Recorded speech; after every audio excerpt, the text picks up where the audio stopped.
você que agora me assiste, o que você acha que você faz, que faz parte do seu jeito de ser, que você sabe que você prejudica quem você ama? Quais são as atitudes, quais são as posturas? O que é próprio do seu jeito de ser, que você sabe que é nocivo, que os outros já disseram, que você até mesmo já reconheceu, mas que você ainda não mudou, que você ainda não deu um passo na direção dessa transformação? Aí você identifica o que é nocivo em você e você começa a lembrar quais são as pessoas que você ama e que poderiam ser o motivo dessa sua transformação. Quando a gente não ama ninguém, pode ser que seja muito difícil mesmo você encontrar um motivo, um sentido para essa mudança. Por exemplo, eu tenho um temperamento explosivo. Então eu amo quem vive comigo e eu não quero viver machucando essas pessoas. Então eu vou fazer de tudo para ter um autocontrole, para que eu não venha explodir com essas pessoas, para que eu não venha vomitar, desculpe a palavra, vomitar o meu mal-estar em cima delas, porque elas não merecem. Então se eu não sou capaz de mudar as minhas posturas por aqueles que eu digo que amo, por quem que eu vou mudar então? Porque eu acredito mesmo, minha gente, que quando nós amamos de verdade alguém, nós somos capazes de fazer sacrifícios, nós somos capazes de mudar posturas, nós somos capazes de nos tornar vigilantes. E isso não é sequestro da subjetividade. O que eu falo no livro é quando eu abandono tudo aquilo que em mim é positivo, a minha liberdade, a minha capacidade de ser eu, porque alguém me impôs a necessidade de mudar para agradá-lo. Não. Aqui eu estou falando de uma mudança que não é para agradar somente. É para provocar o bem que muitas vezes, porque eu não faço, porque eu não realizo, eu deixo de provocar. Eu fico pensando, tudo bem, a mãe ama o filho. A mãe faz de tudo para que o filho seja saudável, para que o filho não adoeça, porque é natural do amor o desejo de que o outro seja saudável. Então, quando ela sabe que ela prejudica a saúde do filho fumando perto dele, ela deveria ser capaz de mudar essa atitude por causa do amor que ela diz sentir. O ideal seria se ela parasse de fumar. Mas se ainda não tem força suficiente para isso, ou se ainda não encontrou os recursos para parar de fumar, que pelo menos então não fume dentro de casa. Eu falava isso lá na minha casa, porque na minha casa tem muitos fumantes.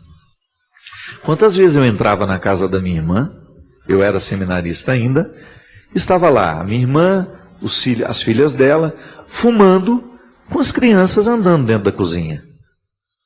Eu falei, gente, essas crianças não são obrigadas a sofrerem as consequências dos vícios que vocês assumiram. Pelo amor de Deus, que atitude eu preciso ter para demonstrar que eu amo? Naquele caso, é não acendendo um cigarro perto de quem eu amo. Se eu já estou me causando esse mal terrível, agora, causando no outro que eu amo, disso eu estava falando, minha filha.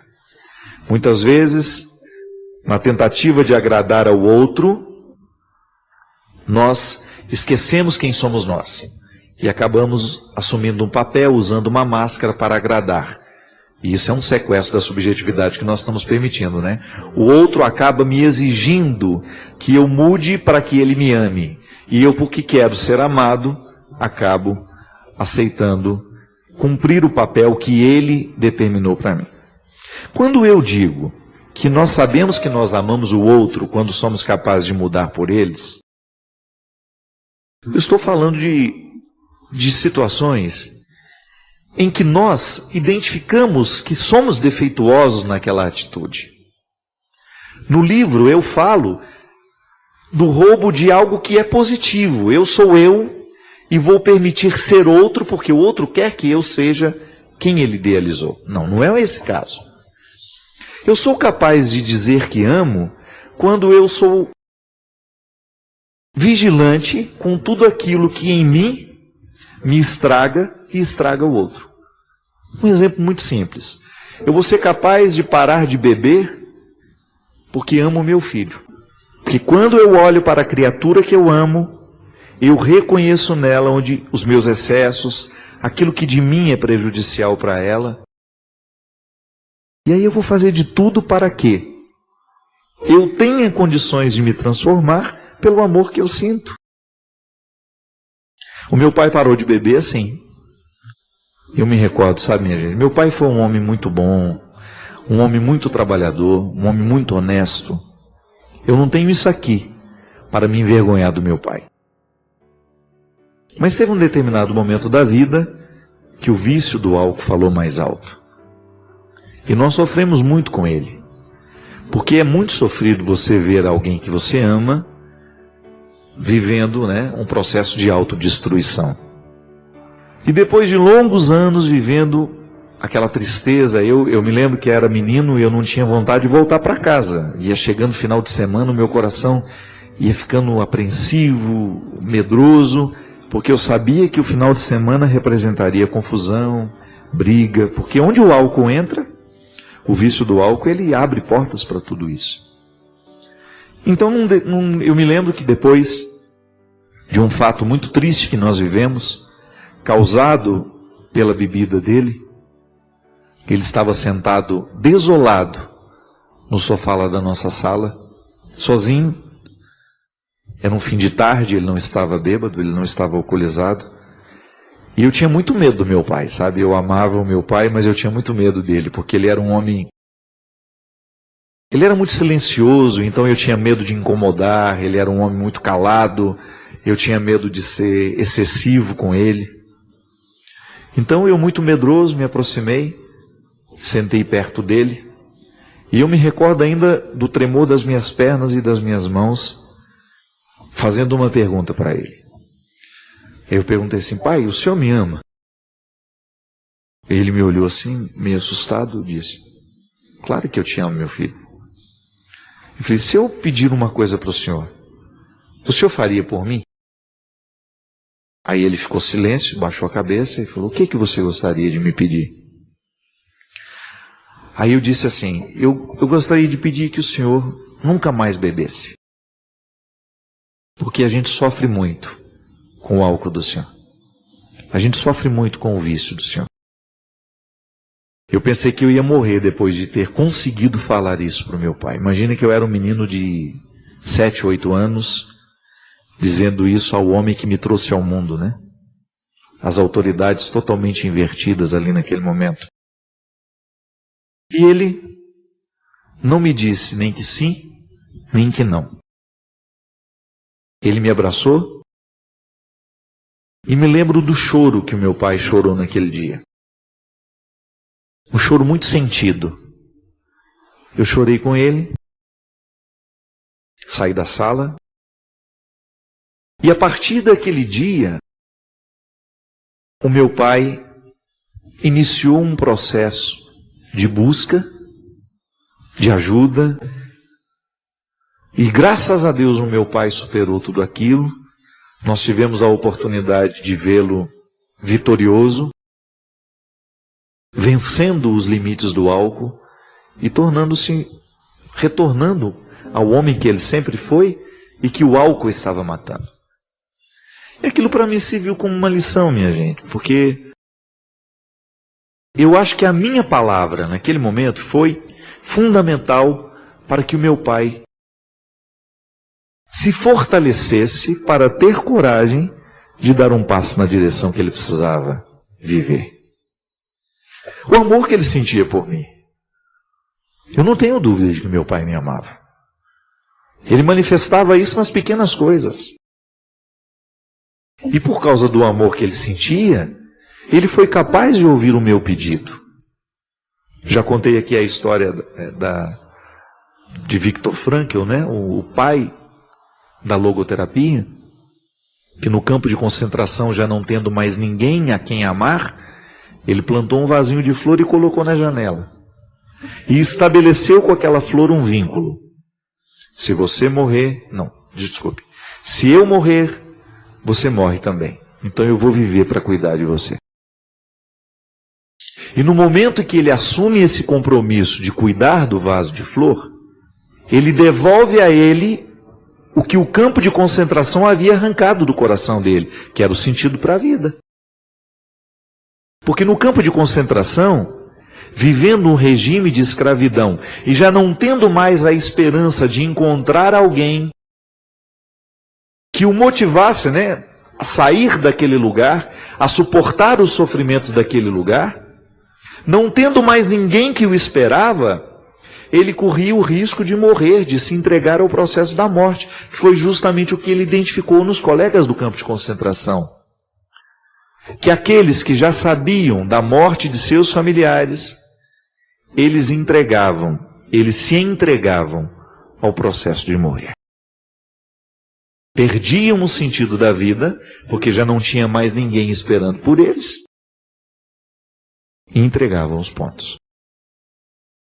Viktor Frankl, para não perder o vínculo com a vida, o que a filosofia chama de maneira tão sofisticada, de elan vital, que é o que nos prende à vida, o que nos faz querer amanhecer todos os dias, trabalhar e lutar e não desanimar, fez com que aquele homem pudesse encontrar, então, ali naquele vasinho de flor, esse elan vital que o campo de concentração estava matando dentro dele.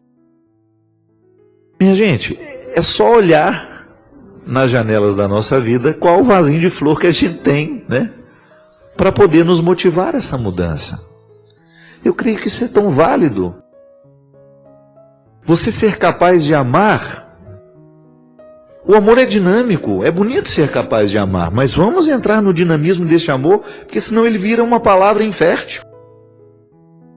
Ou ele vira um sentimento que se vive muito sozinho, Não. O amor, ele faz sempre um movimento, é do outro para mim, de mim para o outro, e vice-versa. E ele sempre vai motivando transformações. Eu identifico que quando nós estamos cegos para aqueles que nós amamos, a gente deixa de fazer as transformações que nós precisamos viver. Impressionante o quanto que a criatura amada beneficia aquele que a ama. Porque é na criatura amada que eu identifico o que eu preciso fazer para ser melhor. Isso é o amor, é esse movimento que nos oferece um espelho para que a gente tenha condições de olhar e identificar o que eu preciso fazer para ser melhor. Por quem eu amo, por causa dos que eu digo que amo. É o retorno do amor, é o benefício do amor. É o outro me dando caminhos para eu trilhar e ser melhor. Então não tenha medo. Não tenha medo de olhar na janela da sua vida e descobrir o sentido de tudo isso. Por quem você precisa mudar? Por quem vale a pena mudar?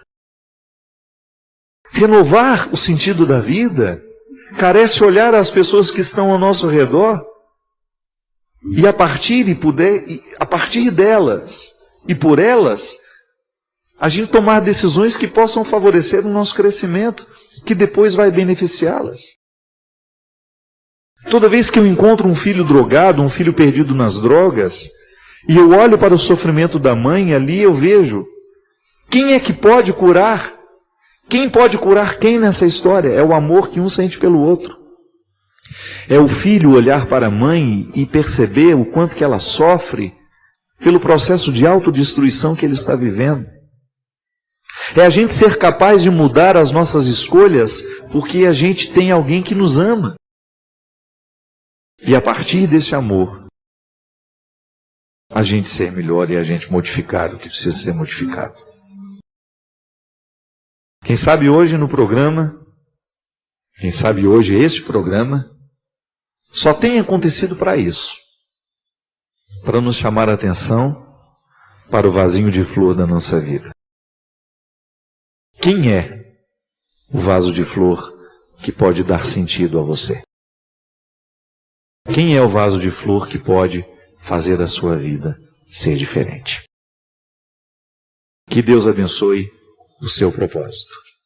Que Deus abençoe a sua vida. Que Deus abençoe o nosso coração. E nos motive à mudança tão necessária que todos nós precisamos viver. Esse Deus que é Pai, Filho e Espírito Santo.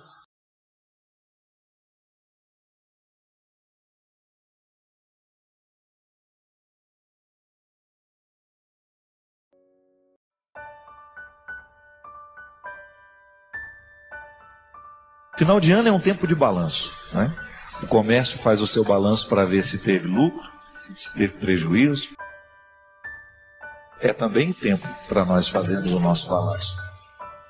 A gente aproveitar a oportunidade da limpeza espiritual que o Advento nos convida e a gente então fazer a nossa reflexão, pensar: será que valeu a pena viver como a gente viveu? Sabe, minha gente, a maior riqueza que nós podemos acumular na vida, a riqueza que verdadeiramente faz diferença, é humana. Ela passa o tempo todo pelos laços, pelos significados. Eu não falo de riqueza humana só desse território, não. Estou falando humanidade.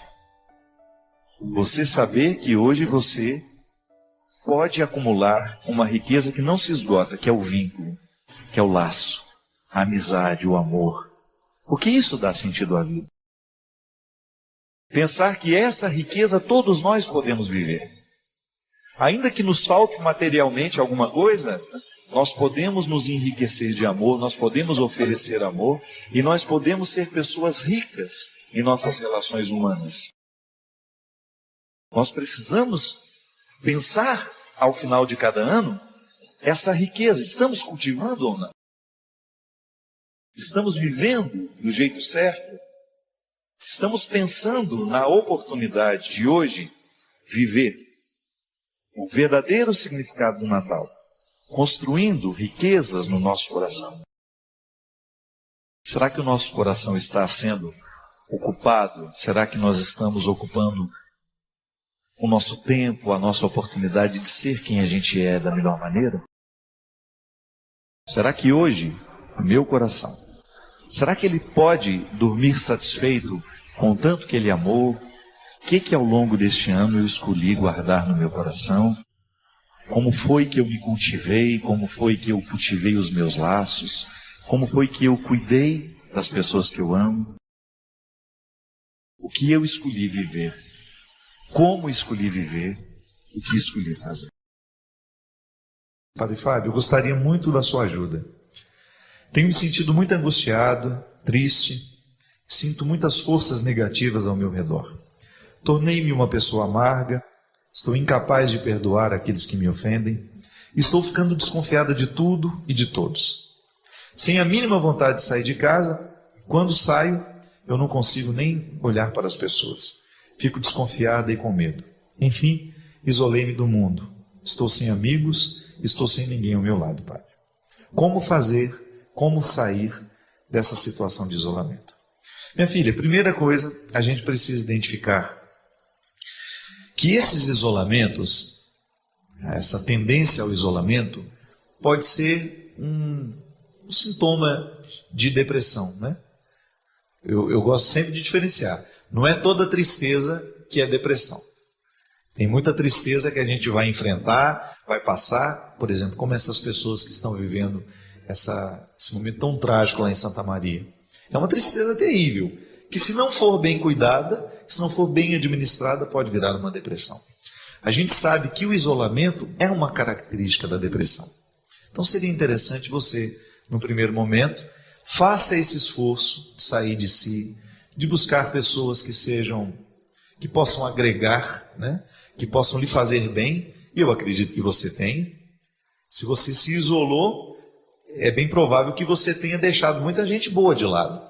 Então seja capaz de analisar o que você deixou para trás. Quem são essas pessoas que de repente você isolou e que você não tem permitido que elas façam parte da sua vida? Porque isso é sintomático. Quanto mais a gente se isola, maior é a dificuldade que a gente tem de voltar ao convívio. Então, de repente, se você dá um passo atrás e tenta retomar esses relacionamentos que podem lhe fazer quebrar o poder desse isolamento, você já está se ajudando. Ah, padre, não estou conseguindo, estou tentando e não consigo. Então está na hora de você, de repente, procurar um bom profissional, um bom psicólogo. Quem sabe você investigar um pouco isso, né? Um médico, quem sabe, fazer uma consulta.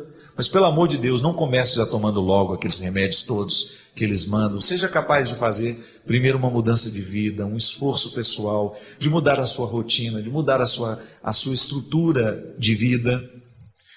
Traga coisas boas para a sua rotina, né? Elimine aquilo que você sabe que provoca o seu isolamento.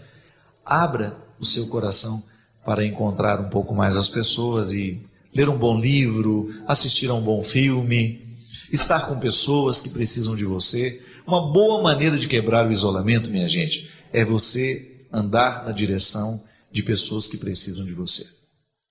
E como tem pessoas necessitadas hoje. Em Santa Maria mesmo. O tempo todo nós ouvimos, né? Os profissionais lá apavorados pedindo, psicólogos, médicos, venham nos ajudar. Eu, com toda sinceridade, o meu desejo era ir para lá. O que eu posso fazer lá? Não sei, mas de repente estar lá, acompanhar, encontrar aquelas pessoas, estar com elas, ainda que eu não falasse nada. Quando a gente sai, quando a gente esquece um pouco a nossa dor, quando a gente põe o nosso sofrimento no bolso e vai ajudar o outro que sofre, é como se o sofrimento que está no nosso bolso diminuísse o peso. Às vezes a gente acha que tem problema, né? Mas quando a gente entra num asilo, no hospital de câncer, aí você vai ver que você não tem problema. Você tem uma ou outra picuinha que te incomoda. E que porque você não viu que você pode ajudar, ou tem gente que sofre coisas muito piores, você acaba acreditando que a sua picuinha é o pior problema do mundo. A gente quebra o isolamento e a gente quebra o poder nocivo do isolamento quando nós saímos e vamos na direção de quem precisa de nós. Faça isso, minha filha. Comece quebrando o seu isolamento, indo na direção de pessoas que precisam do seu afeto ou que possam receber o seu carinho, o seu amor. Você pode ter certeza que aos poucos, enquanto você dá ao outro carinho, amor, afeto, você vai restituindo tudo aquilo que foi perdido ao longo do caminho. Porque isso é uma regra de ouro, viu? Quanto mais nós oferecemos ao outro, mais nós recebemos aquilo que estamos oferecendo. Quanto mais eu amo, mais eu recebo amor. Quanto mais eu me ofereço, quanto mais eu me dou, maior é a minha capacidade de receber também, e isso não termina. É um movimento sempre positivo que nos engrandece. Outro dia escutei uma história de que uma moça pulou do 10º andar. Uma experiência de suicídio, né? E aí o porteiro a ouviu gritando socorro no momento que caía. Eu achei muito triste essa história. Porque se ela estivesse tão convencida de que verdadeiramente queria morrer, ela não teria gritado socorro. Mas se houve um grito de socorro naquele intervalo de tempo em que ninguém poderia fazer mais nada, significa que numa fração de segundos, aquela moça reencontrou um vínculo com a vida. E se arrependeu tarde. Já estava no meio da queda. Já não dava mais tempo de segurar na janela, já não dava mais tempo de dar um passo atrás, já não dava mais tempo de ser socorrida por ninguém, não dava tempo para estender uma rede. Descobriu o vínculo no momento da queda, tarde. Mas é interessante pensar nisso. O vínculo que faltava para aquela moça, o motivo que a fez pular da janela, se desvaneceu ali no meio do caminho. E de repente ela percebeu que estava fazendo uma bobagem. Tudo isso, minha gente, numa fração de segundos. O cuidado que a gente precisa ter é a gente nunca colocar os pés na janela para pular. Porque às vezes a gente se antecipa. achando que a nossa vida está ruim demais. Às vezes nós nos antecipamos com o sofrimento. O sofrimento nem chegou e nós já criamos. O motivo nem é concreto, mas nós já estamos sofrendo. Nós ficamos ansiosos demais e às vezes colocamos de maneira precipitada o pé na janela e nos antecipamos para a morte. E às vezes nem é concretamente, minha gente. Essa moça morreu concretamente. Às vezes nós colocamos o pé na janela de outra forma. Na metáfora, né? Nós não colocamos lá concretamente, mas de alguma maneira estamos nos arriscando em perder o sentido da vida. É muito fácil retomar o sentido da vida, mas perder é mais fácil ainda. Sabe por quê? Porque os estímulos que estão do nosso lado, geralmente, incitam a perda do sentido da vida. É lamentável como as estruturas do mundo estão cada vez mais frias, calculistas, apressadas, desumanas. E no meio desse estardalhaço todo, dessa confusão toda, é um trabalho danado a gente manter firme a vontade de viver. A gente manter firme dentro de nós, vivo dentro de nós, o vínculo com a vida. Alguma coisa precisa me prender nessa vida. Alguma coisa precisa me fazer levantar todos os dias de manhã e enfrentar o que eu tiver que enfrentar. Às vezes é um filho que a gente tem, às vezes é um amigo que a gente tem, às vezes é uma responsabilidade afetiva que a gente tem, às vezes é um trabalho, às vezes é um projeto de sonho, de mestrado, de doutorado, de faculdade. Alguma coisa nós precisamos ter para reacender todos os dias os nossos sonhos. Mas antes de tudo isso, há uma necessidade essencial: ter Deus presente na nossa vida. Ter um Deus que nos motiva a querer ser melhor. Ter um Deus que nos incentiva a querer a vida. Uma florzinha na janela que a gente não perde de vista, que Deus nos oferece todos os dias. Às vezes nós somos muito ingratos. Nós dizemos que está tudo muito ruim, mas dizemos de maneira apressada, nos antecipamos para dizer: há tanta coisa boa acontecendo hoje. Há tanta coisa bonita florescendo do nosso lado, mas muitas vezes por causa do nosso pessimismo, por causa da nossa maneira estranha de nos apressar com a morte, a gente reclama de maneira ingrata, de maneira injusta. Vamos abrir as portas da nossa casa para que coisas boas possam entrar. Abra as portas da sua mente, purifica a sua mente, para de prestar atenção nos problemas. Comece a construir soluções. Ame um pouco mais, odeie menos, reclame menos, ajude mais, busque mais soluções, ao invés de encontrar tantos problemas.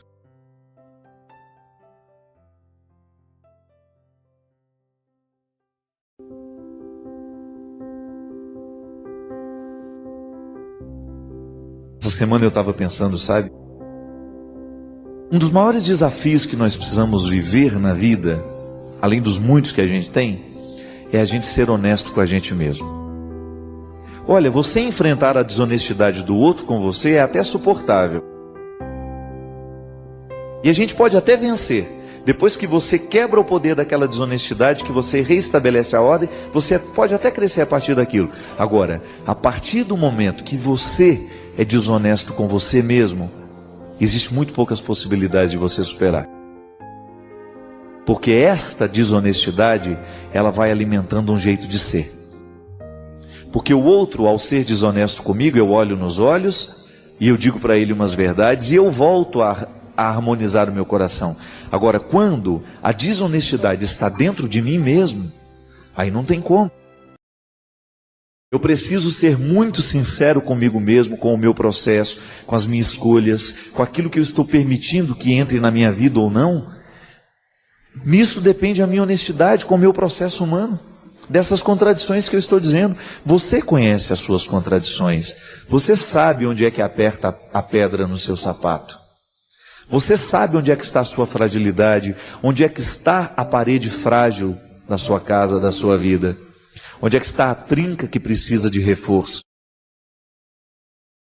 Agora, se você for desonesto, fingir que não sabe, fingir que não viu, e começar a protelar essa mudança para o ano que vem e para a semana que vem, você não vai chegar ao resultado que você merece. porque vai faltar desonestidade nesse processo. Talvez seja por isso, minha gente, Jesus tinha uma facilidade muito grande de olhar nos olhos dos miseráveis e desejá-los, querer que eles estivessem ao lado dele. Por causa disso, pode ser que no miserável, assumido, ele encontre mais honestidade do que naquele aparentemente santo, mas hipócrita. E é esta miséria que nós precisamos saber reconhecer. A gente descobrir que na fragilidade do nosso coração há uma predileção de Deus por nós. Deus prefere a minha fragilidade, mas não para que eu fique frágil a vida inteira, para que eu fique resmungando, não.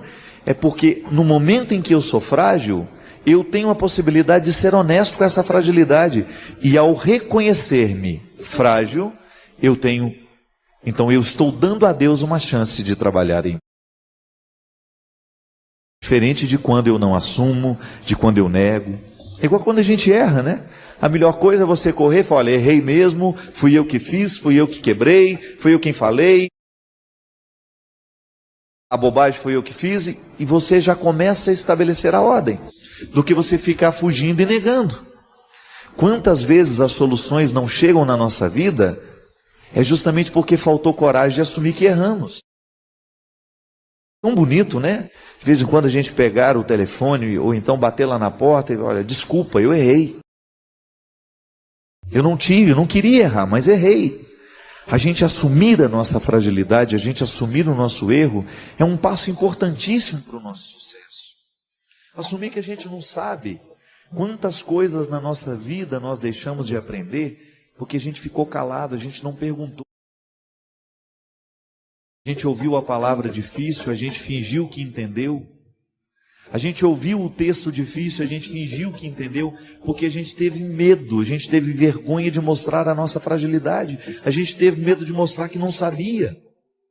Quantas vezes na nossa vida nós deixamos de aprender, nós deixamos de crescer, porque nos faltou coragem de olhar nos olhos e dizer, eu não entendi, professor.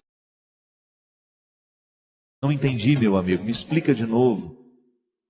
Essa simplicidade, sabe, de a gente ser capaz, olha, não tenho medo de que você me ache ignorante, mas eu não sei, eu não entendi. A nossa capacidade de sermos honestos mesmo, isso nos qualifica tanto como pessoas, minha. Quando a gente tem coragem de ser honesto, eu não dou conta, eu não sei. Então, a partir do momento que eu assumo que eu não sei, que eu não dou conta, eu dou a outro a possibilidade de me ajudar a saber e a dar conta também. Para isso servem as pessoas que nos amam, né? E é muito bom a gente cultivar pessoas que nos amem de verdade, porque estas pessoas estarão sempre prontas para nos ajudarem. Para nos ajudar a ir além. A quebrar a força opressora, muitas vezes, do limite sobre a nossa vida. Só que é preciso a gente ter a simplicidade de até querer o amor do outro, né?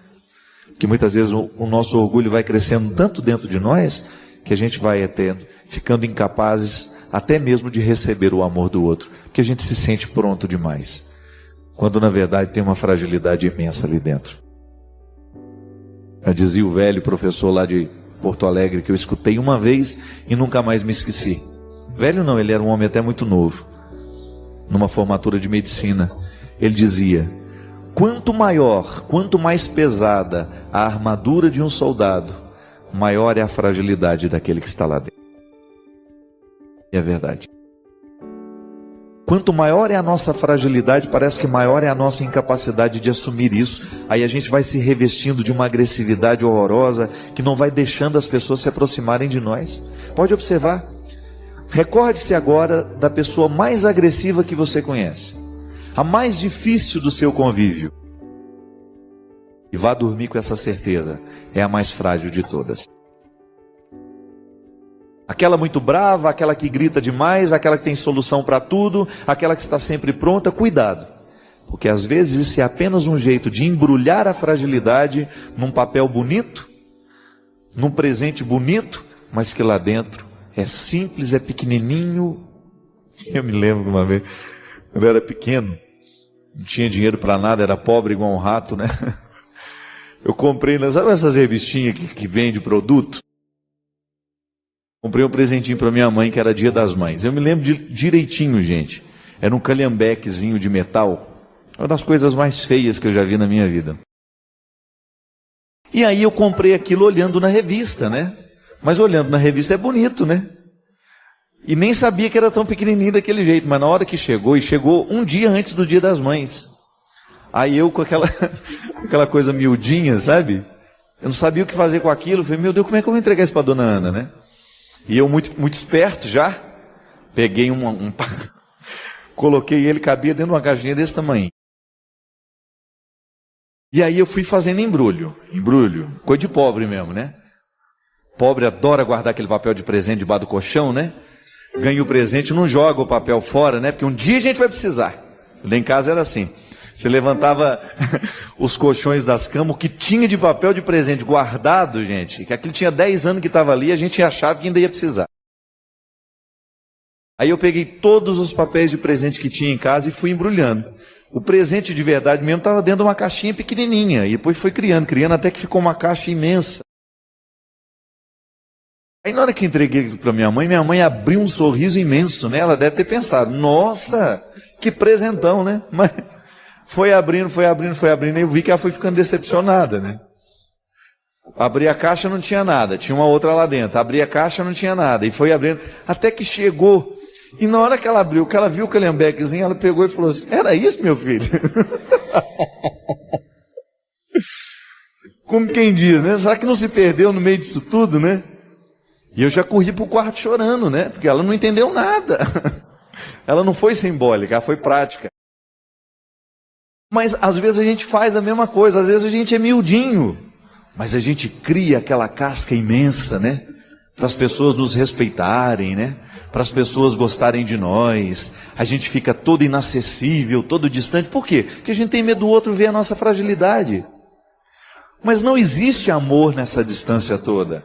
O bonito da vida é a gente ter coragem de entregar o presente pequenininho, olha, é o que eu tenho para lhe dar. É o que o meu dinheiro pôde comprar.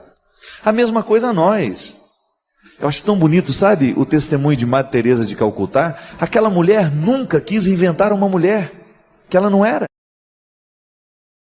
Você olhava para aquela mulher e você via uma fragilidade, só que ali estava a contradição bem resolvida.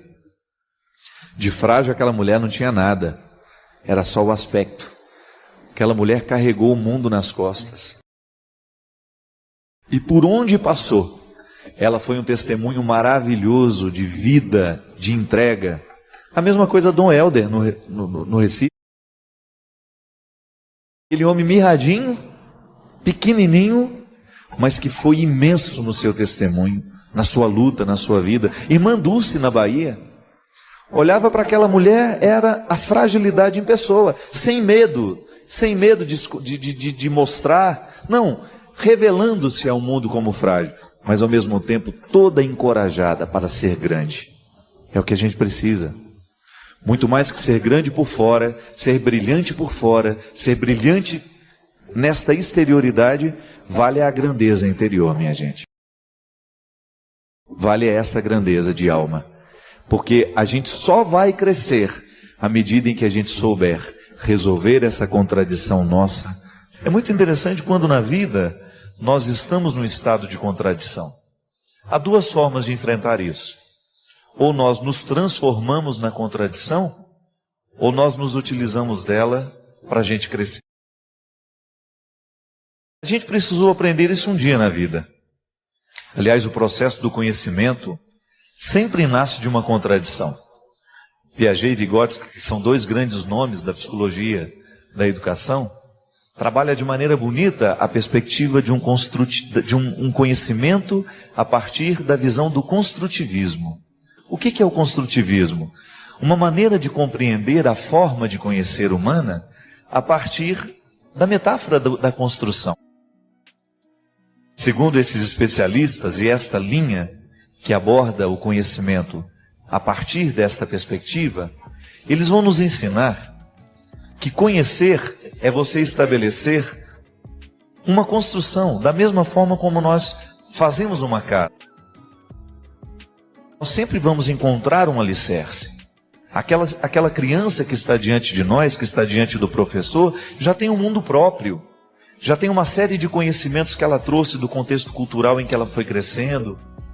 Ela não é uma tábula rasa, como queriam outros sistemas educacionais. O que era a tábula rasa? A gente acreditava que aquela criança chegava como uma página em branco. E que naquela criança nós poderíamos escrever. Não é bem assim. O construtivismo nos ajudou a entender que cada criança já chega para dentro da sala de aula com uma história que nós precisamos considerar para que ela tenha sucesso no conhecimento. Nós precisamos falar a partir da linguagem que ela compreende, nós precisamos falar a partir dos símbolos que fazem parte do seu contexto, e só assim nós vamos estabelecer então uma construção. Só que educar a partir do construtivismo dá muito trabalho, porque cada criança é uma história. Diferente de antigo sistema de educação que considerava todo mundo igual lá dentro. Mas no construtivismo a contradição tem uma importância muito grande. Porque o que é a contradição? É o momento em que a nova cultura, a escola, o conhecimento, se estabelece no momento em que a criança depara o conhecimento antigo com o conhecimento novo. Então contradiz, não é assim que funciona a vida? Quando eu tenho uma ideia sobre você, e de repente, ao encontrar-me com você, ao estabelecer uma convivência com você, eu entro numa contradição. Porque aquilo que eu achava sobre você não é o que você verdadeiramente é. Está vendo como essa contradição é positiva? Porque ela me abre a possibilidade de entrar então de fato no seu mundo. De sair daquela imagem de preconceitos que eu tinha para adentrar o contexto da sua verdade. A contradição ela é importante no momento em que a gente percebe que nós não estamos de acordo com aquilo que deveria ser. Dentro da ética, dentro da moral, a contradição é importantíssima. Quando nós estabelecemos uma compreensão de que nós não estamos sendo como poderíamos ser, como deveríamos ser, mas precisou que houvesse uma contradição. Como é que chegou essa contradição? Através de alguém que vivia diferente, de alguém que lhe deu um conselho, de alguém que lhe apontou o erro, que estabeleceu dentro de você a situação contraditória. Contradição nasce, às vezes nós estamos dentro de uma contradição, mas não sabemos. E no momento em que o outro nos ajuda a compreender a contradição, nós crescemos. Diferente de você viver dentro de uma contradição que te empaca, que não te deixa ir para a frente, que não te deixa caminhar, que lhe deixa ir num estado de torpor, numa sonolência eterna. Diferente daquelas situações em que você reconhece a contradição como um passo para a melhoria. Gente, a palavra de Deus na nossa vida, a religião, a palavra de Jesus, ela serve para entrar dentro da nossa vida e estabelecer a contradição. Mas uma contradição que depois vai gerar harmonia. Porque a partir do momento que eu estou diante da pessoa de Jesus, que eu olho para ele, como ele vivia, quais eram as preferências que ele tinha, e eu ouso a fazer da minha vida um lugar dessas preferências, dessas atitudes, quando eu ouso ser um cristão, ser um outro Cristo no mundo, eu começo então a viver o processo da contradição cristã, que é linda. Por isso que Jesus dizia que ele veio para trazer o fogo, que ele veio para trazer a espada, a divisão. Não é porque ele queria estabelecer guerras e conflitos, não. Jesus falava justamente deste contexto de incômodo. Ele veio para incomodar. Não tem aquela música que a gente canta na comunhão nas nossas igrejas? Comungar é tornar-se um perigo, viemos para incomodar. Pronto. É disso que nós estamos falando. A contradição nasce e nos incomoda. Eu não fico bem no momento em que eu estou me sentindo contraditório. No momento em que se estabelece dentro de mim uma reflexão para pensar a minha atitude. Isso acontece quando eu recebo uma correção fraterna, quando alguém que me ama me liga, me chama a atenção, olha, eu vi isso ali, não está certo. Ou quando você recebe no seu dia a dia frases que têm um poder de lhe incomodar. Por quê? Porque estão mostrando a sua contradição. Estão mostrando o ponto frágil, aquilo que pode ser fortalecido. Porque quando nós reconhecemos a nossa fragilidade, não é para a gente viver derrotado, não. Se você descobre que existe uma fragilidade na parede da sua casa, você não vai abandonar a sua casa, mas você vai fortalecer aquele lugar que está frágil. Você vai diminuir o poder daquela fragilidade. Você vai restabelecer a segurança. A nossa fragilidade serve para apontar isso, o cuidado que nós precisamos ter com a vida. E nesse programa aqui, minha gente, ele é um lugar de contradição o tempo todo, porque eu estou aqui, no momento que falo, eu também reconheço as minhas contradições. Eu também descubro aquilo que em mim pode ser melhor. Eu descubro aquilo que em mim pode ser lapidado, aquilo que pode ser melhorado.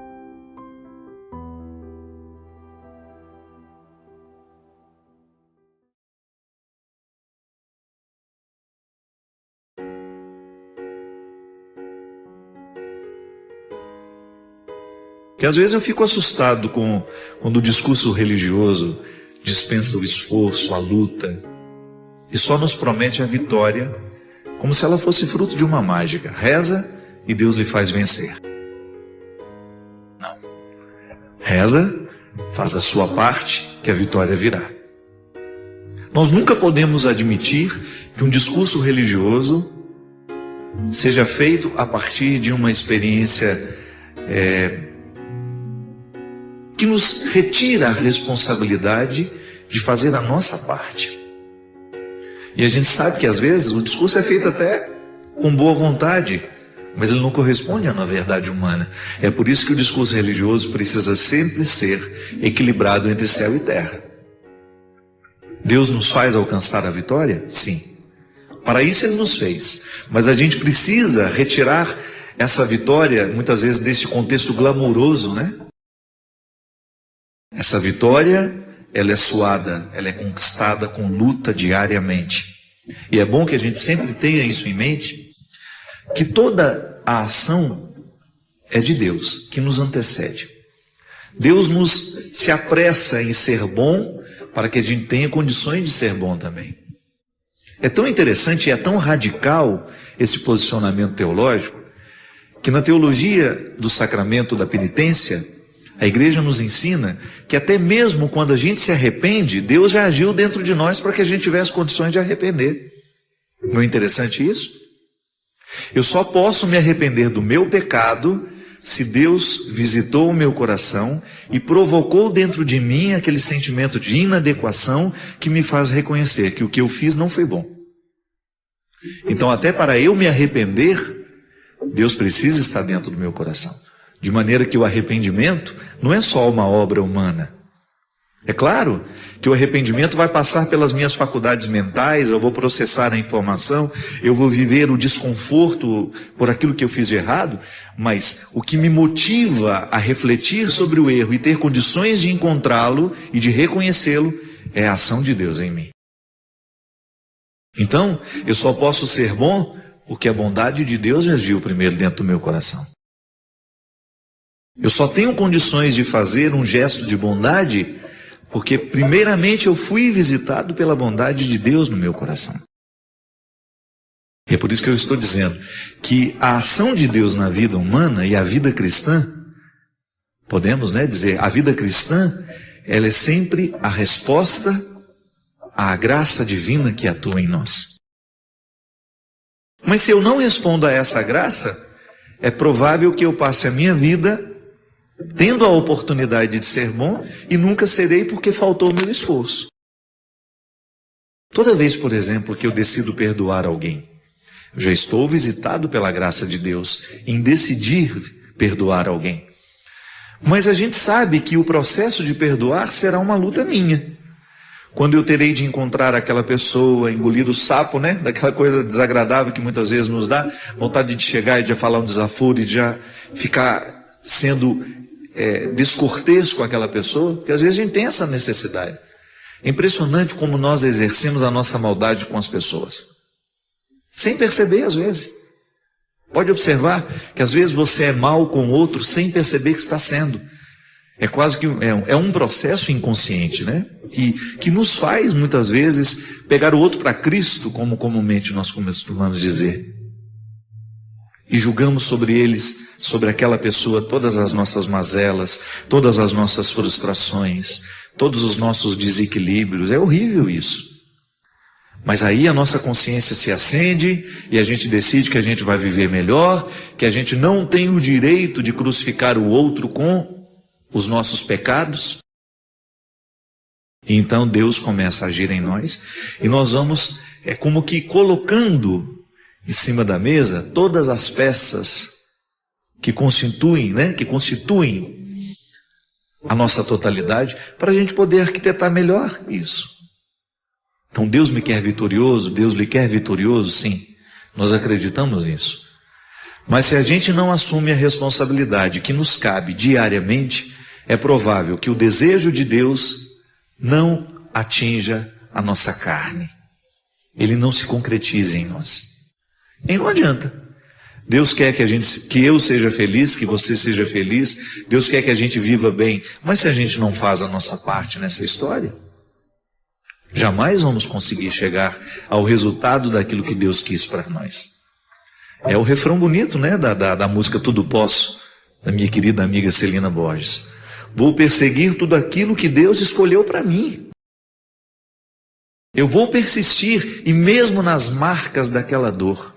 Hoje de manhã, nós ouvimos o testemunho da Patrícia, no programa que tivemos aqui na Canção Nova, para ajudar o projeto da M Almas a fechar a campanha neste mês.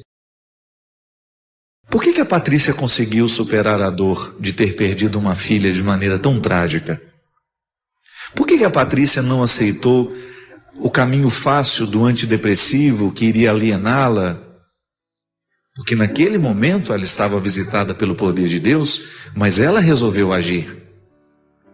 Ao dizer, eu não vou tomar o entorpecente para me fazer esquecer a morte da minha filha, o que ela resolveu fazer? Arregaçar as mangas, chorar a dor de cada dia e ir fazer alguma coisa por quem ainda precisava dela. Organizou o luto de maneira cristã. Eu não estou dizendo que você não pode tomar o seu remédio caso ele realmente seja necessário. O que eu estou dizendo é que muitas vezes, porque não queremos enfrentar a dor, porque não queremos enfrentar a realidade, a gente se entorpece naquela ilusão de que o remédio será capaz de nos curar. Não, minha gente, não é assim. Quando Deus está presente dentro do nosso coração, a gente vê a vida como ela é. A gente enxerga os fatos, as tragédias, as dificuldades, e a gente se coloca diante de tudo isso de maneira responsável. A dor é humana. A dor é humana e por mais absurda que ela possa nos parecer, nós podemos dar conta dela sim.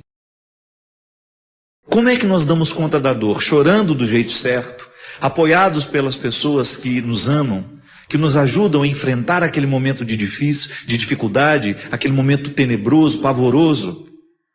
Como é que nós organizamos o luto? É enfrentando diariamente, é chorando a dor de cada dia, é a gente não permitindo que a vida fique paralisada, mas que a gente aos poucos, a gente comece a fazer um movimento natural que nos reencaminhará ao contexto da harmonia, para que a gente possa harmonizar o coração. Às vezes eu fico assustado, como que nos dias de hoje, nós estamos entrando dentro de uma mentalidade onde o sofrimento não pode fazer parte da vida, como se sofrer fosse ser infeliz. Não. A gente pode muito bem sofrer e ser feliz. É contraditório? É. Mas a palavra de Jesus nos ensina que essa contradição é que nos coloca no prumo da vida. É possível sim a gente estar machucado pela vida e mesmo assim a gente ser feliz. Como? Não é a felicidade que muitas vezes a gente está acostumado, né, a pensar, a felicidade do sorriso, a felicidade da festa, não. Mas aquela satisfação de que você está vivendo a coisa do jeito certo. Porque em última instância, minha gente, se você espremer o conceito de felicidade, o que sobra é isso. É você saber que você está sendo quem você deveria ser. Que você está vivendo as coisas como deveria viver. Que você está em paz com você. É isso que faz com que a gente seja feliz. É como você está sofrendo um processo de perda. Acompanhei há um tempo atrás uma moça que precisava se desligar do vínculo doentio que ela tinha com o namorado. Já haviam chegado à conclusão de que o namoro só fazia mal, que eles só se machucavam, e quanto mais ela tentava, mais ela se machucava, e ele também vivendo um processo extremamente nocivo a ele mesmo, um relacionamento que já não tinha mais amor, que tinha só dependência. É triste isso. E no momento que ela fala, padre, mas é tão difícil ficar longe dele, ao mesmo tempo que ele me faz tão mal, na hora que eu estou rompendo com ele é tão difícil. E eu falava para ela que a cada dia que ela passasse longe dele, ela deveria sentir-se feliz por ter conseguido romper com o vínculo que lhe destruía. Como é que essa menina vai conseguir ser capaz de superar esse rompimento? Quando ela substitui os pensamentos opressivos por pensamentos que libertam. Quando ela olhar para ao final do terceiro dia, do quarto, do quinto, que isso é igual dependência de droga, viu gente? É igual dependência química. O AA tem esse compromisso, né? De viver um dia de cada vez e de comemorar cada dia de abstinência. É assim? Aquela menina só vai conseguir se libertar do processo nocivo que o relacionamento representa na vida dela no dia em que ela interpretar o afastamento como uma maneira que ela tem de se beneficiar. É assim que a gente organiza o luto. Agora, se ela tiver medo da ausência, que faz mal, mas que ao mesmo tempo, né, cura, ela jamais vai conseguir se libertar.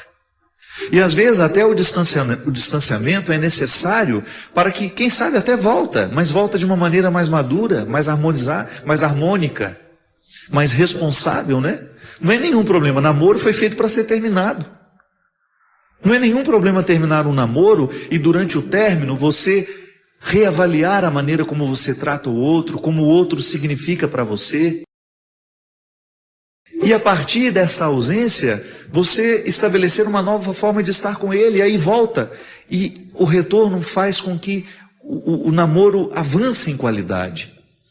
Mas quando estão todos lá no lodo da autodestruição, é difícil, não tem luto. O luto não está sendo organizado. O luto está sendo estendido e não organizado. Na vida da gente é assim. Se a gente quiser vencer alguma situação que está nos oprimindo, nós temos de enfrentar o sofrimento do dia a dia. Somente a partir das técnicas que nós vamos descobrir, né? Porque cada ser humano vai reagir de uma forma. Para mim, dá muito certo. Por exemplo, quando eu estou vivendo um processo de sofrimento, de luta, às vezes acontecem coisas que me desagradam muito, me retiram a paz. Eu tenho os meus métodos, são bobos, mas dão certo. Procuro intensificar uma atividade física naquele dia. Sabe que é a hora que você vai liberar endorfina no corpo, né? Vou fazer uma caminhada, vou tentar não pensar naquilo durante um tempo. E é impressionante, vou tentar dormir um pouco melhor, vou tentar me alimentar um pouco melhor, vou favorecer o meu corpo, né? Para que ele tenha condições de reagir diante daquilo que me faz sofrer. Vou rezar um pouco mais, vou ler coisas boas, vou assistir a um bom filme, vou fazer alguma coisa que tenha condições de provocar dentro de mim o contrário do que aquele sentimento ruim está provocando. É a hora dos amigos, né? É a hora das pessoas que nós amamos. É a hora de você estar bem acompanhado, porque nenhum luto é suportável se a gente não estiver acompanhado de pessoas que nos amam. A Patrícia experimentou na carne, experimenta diariamente. Viver para mim é Cristo. Morrer é ganho. Não significa perder a vida, viu, esse morrer. É morrer no dia a dia para aquilo que não nos permite viver. É uma decisão inteligente. Todos os dias você alimenta sentimentos que são de morte. Todos os dias você alimenta pensamentos que são de morte. Então o que você faz porque você é cristão? Corta na raiz tudo aquilo que significa morte na sua vida. Ainda que esta morte possa lhe dar um prazer temporário, né? Que as coisas de morte, muitas vezes elas nos alimentam com prazeres temporários. Você vai lá e corajosamente elimina aquele poder do mal. E então você está contribuindo para que a vitória que Deus quer que aconteça na sua vida, aconteça de fato.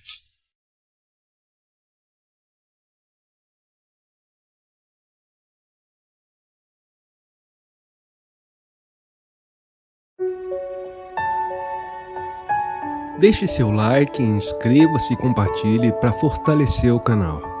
Inscreva seus pedidos de orações nos comentários.